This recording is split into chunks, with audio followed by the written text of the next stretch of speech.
Hi guys, మళ్ళీ వచ్చేసిన సుజాత. ఈరోజు టేస్టీ అండ్ వెరైటీ రెసిపీతో ఈరోజు క్యారెట్ కోకోనట్ ఫ్రై ఎలా ప్రిపేర్ చేసుకోవాలో చెప్తాను.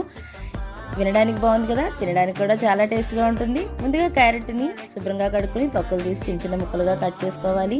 స్టవ్ మీద పెనం పెట్టుకుని ఆయిల్ వేసుకుని వేడెక్కిన తర్వాత పోపు వేసుకుని, పోపు వేగిన తర్వాత క్యారెట్ ముక్కలు ఉప్పు వేసుకుని బాగా కలిపి వాటర్ వేసి మూత పెట్టి ఉడకనివ్వాలి.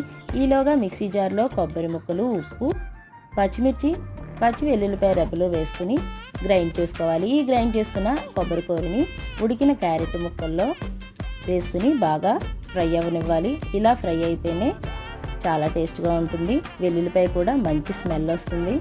అంతే అండి, కలర్ఫుల్గా ఉన్న క్యారెట్ కోకోనట్ ఫ్రై రెడీ అయిపోయింది. వేడి అన్నంలో చాలా టేస్ట్గా ఉంటుంది.